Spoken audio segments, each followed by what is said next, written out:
Eu sou a professora Maria Aparecida, da disciplina de Biologia, e esta é uma aula para a turma do primeiro ano do ensino médio, primeiro A, primeiro B e primeiro C. Bom, pessoal, para essa aula nós iremos utilizar o livro texto 2, o capítulo 26, que fala sobre vírus, a página 111. Bom, pessoal, sobre os vírus, eles são acelulares, ou seja, não possuem células, por isso não são considerados seres vivos. Eles são chamados de parasitas intracelulares obrigatórios, porque só conseguem se duplicar utilizando uma outra célula como hospedeiro. Então, assim, os vírus são estruturas vivas? Existe um debate, uma discussão sobre esse assunto há muito tempo, porque eles apresentam características de seres vivos e apresentam também características de matéria bruta. Então, eles são considerados elementos de transição. Bom, há vírus específicos para cada reino. Então, existem os vírus que atacam o reino Monera, existem os vírus que atacam os vegetais, os vírus que atacam os animais. Isso porque para cada célula existe um receptor específico, logo, existe também um vírus específico. Bom, a descoberta dos vírus. Então, no século XIX, Louis Pasteur, ele desenvolveu a teoria dos germes. Segundo ela, todas as doenças infecciosas seriam causadas por micro-organismos microscópicos, ou germes.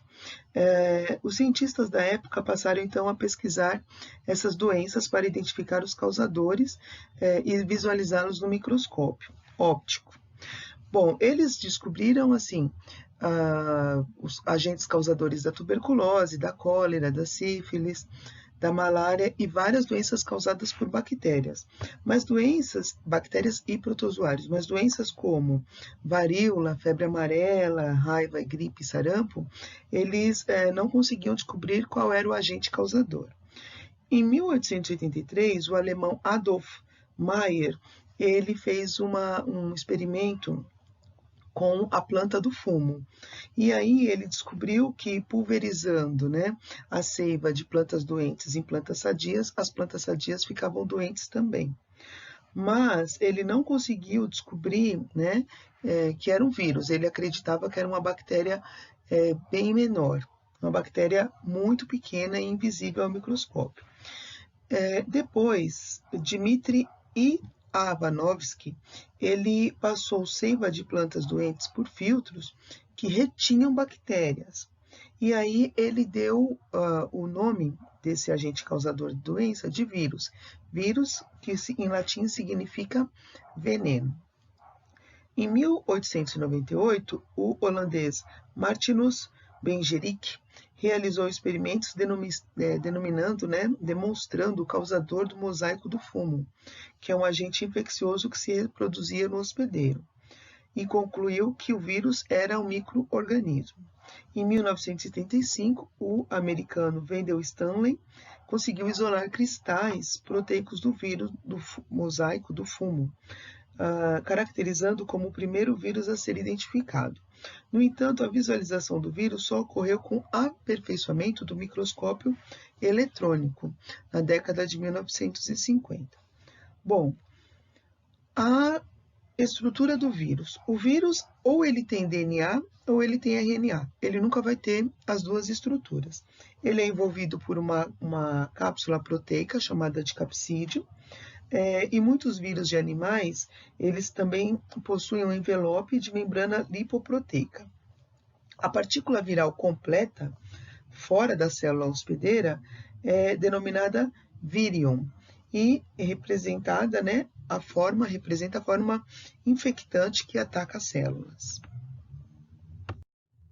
Bom, a maioria dos vírus é muito pequena, entre 20 a 200 nanômetros, mas existem vírus gigantes que chegam até a 300 nanômetros, sendo que uma bactéria pode chegar de 400 a 1000 nanômetros e as hemácias humanas a 7000 nanômetros. Então, assim, ele é bem pequeno. O gene também do vírus, ele apresenta poucos genes, de 6 a 120, enquanto no genoma bacteriano pode apresentar até 490 genes, e no genoma humano, 27 mil genes. Só que assim, né? O tamanho do genoma viral mostra a otimização dos genes para a ação parasitária, ao mesmo tempo que revela a dependência dos genes da célula hospedeira para as demais atividades dos vírus. Bom, existe, né, os agentes infecciosos subvirais. Então, existem os viroides, que são pequenas moléculas de RNA circulares, sem capsídeos, que atacam, né, encontradas principalmente em plantas, que elas conseguem se replicar no interior dessas plantas e interferir na regulação gênica. E existem os prions, que são proteínas infectantes de forma aberrante, que modificam outras proteínas celulares. Sabe-se que os neurônios eles possuem proteínas priônicas, que estão relacionadas ao envelhecimento da célula. O problema é que essas proteínas priônicas elas podem se transformar em prions e induzir a transformação, né, da célula, acaba levando a célula à morte. Por exemplo, no caso da doença da vaca louca, são chamadas encefalopatias espongiformes. Encefalopatias espongiformes, que acabam sendo causadas por prions, que foram digeridas por esses animais, e acaba destruindo, né, os neurônios das vacas. Daí o nome lesão cerebral, que causa. Daí o nome, a doença da vaca louca. Bom, mecanismo de ação viral. Então, assim, os vírus são parasitas intracelulares obrigatórios, eles precisam penetrar em uma célula, né? Ou seja, introduzir o seu material genético na célula, só que os vírus são específicos, porque para cada vírus existe um receptor específico. Então, cada célula terá, né? Cada célula infectada é infectada porque tem um receptor específico para o vírus. Bom, os vírus entram na célula hospedeira de 3 maneiras. Por injeção, ou seja, ele introduz somente material genético na célula. Por fusão de membranas, o vírus funde a sua membrana com a membrana celular, e eles podem ser também fagocitados pela célula. Bom, mecanismos de ação de um bacteriófago. O bacteriófago parasita procariontes, né, bactérias.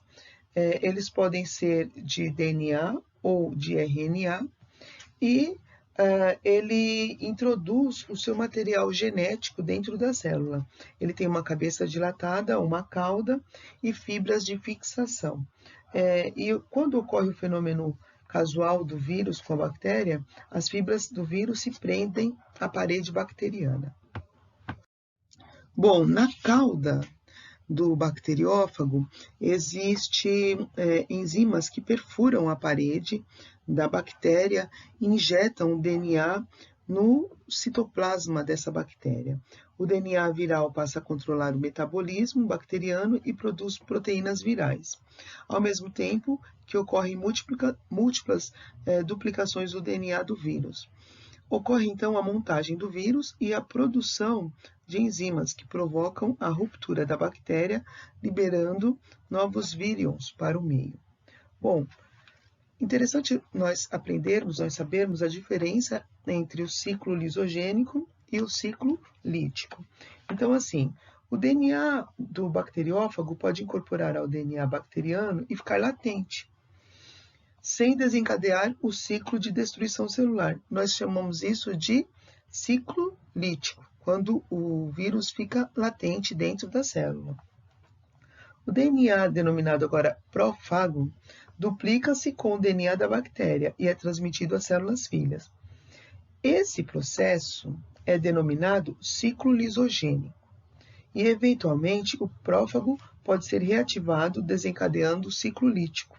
Esse estado de latência com material genético é incorporado ao genoma da célula. Ocorre com vírus parasitas humanos, como o vírus da herpes e do HIV, que é da AIDS. Bom, pessoal, a transdução é um mecanismo de transferência de DNA entre bactérias, no qual o transportador do material genético é um vírus, que é o bacteriófago. E nas técnicas de biologia molecular, o processo de transdução pode ser controlado em laboratório, de modo que o vírus dos bacteriófagos podem ser utilizados para realizar transferências de genes para bactérias, o que constitui uma importante ferramenta nos estudos do material genético. Bom, pessoal, reprodução do vírus do RNA. Então, assim, existe o RNA de fita simples positiva, com a transcriptase reversa, ou seja, o RNA viral funciona como RNA mensageiro, a isso nós chamamos de fita positiva, produzindo proteínas virais e transcreve uma molécula, né, de DNA molde, usando essa enzima transcriptase reversa. O DNA produz novos RNAs virais. São retrovírus como o vírus da AIDS. Existe o RNA de fita simples negativa, quando ele não atua como o RNA mensageiro, ele produz o RNA molde, que funciona como um mensageiro. Existe o RNA de fita simples positiva, quando o RNA viral funciona como mensageiro, e existe o RNA de fita dupla, porque ele vai produzir RNA mensageiro, que vai formar proteínas virais, e uma fita molde para produzir RNAs virais. Acontece, por exemplo, no caso do retrovírus, que causa diarreias em crianças. Bom, análise de uma doença viral AIDS. Então, a AIDS é a síndrome da imunodeficiência adquirida, que é chamada de SIDA, ou AIDS em inglês, e é causada pelo HIV, uma imunodeficiência vírus, um vírus do RNA do grupo do retrovírus. No processo de infecção do HIV, precisa atingir o sangue do hospedeiro e penetrar por fusão das membranas, no linfócito, que é um tipo de glóbulo branco. No citoplasma do linfócito vai ocorrer a transcriptase reversa, ou seja, a produção do DNA viral, que vai catalisar a síntese de um DNA a partir do RNA viral. O RNA viral é inativado e o DNA viral vai para o núcleo, onde se incorpora o material genético da célula.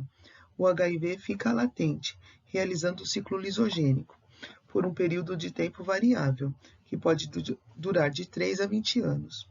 Então, tem pessoas que levam 20 anos para desenvolver a doença porque o vírus está num ciclo lisogênico.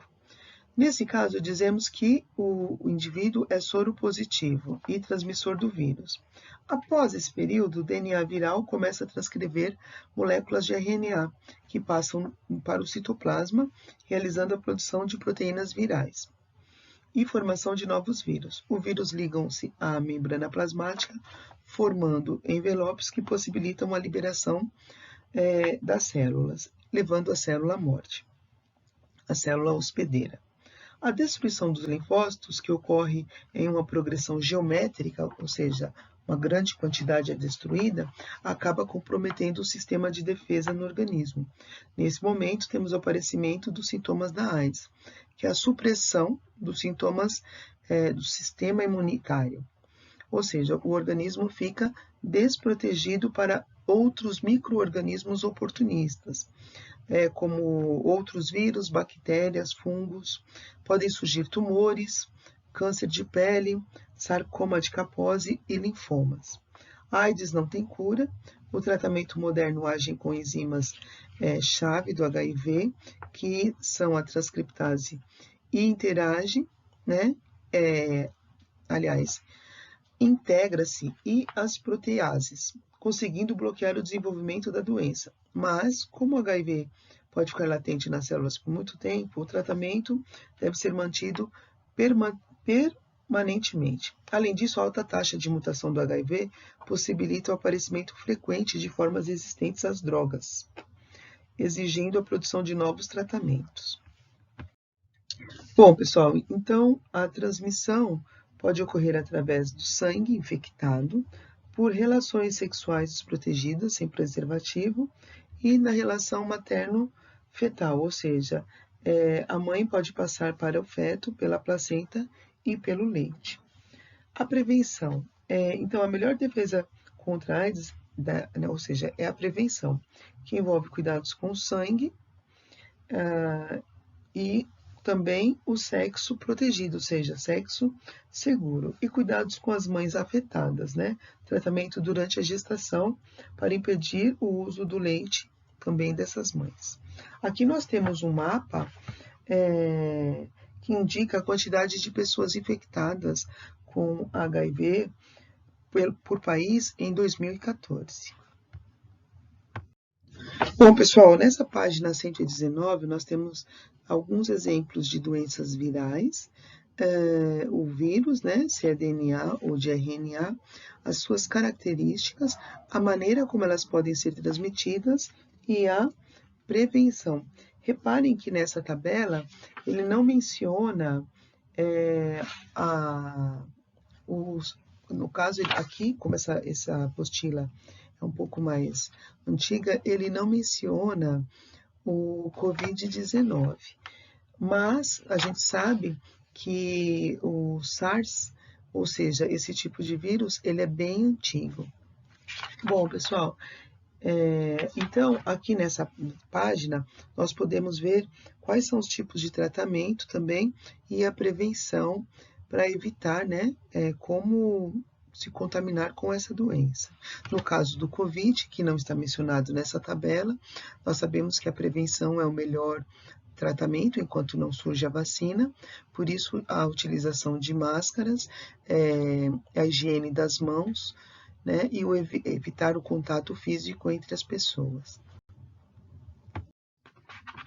Bom, pessoal, é importante nós sabermos que existem essas doenças que são causadas por vírus e transmitidas por insetos, né? Insetos hematófagos, como o Anopheles, o Aedes aegypti, como a chikungunya, a dengue e o Zika vírus, que causa, por exemplo, a microcefalias em bebês.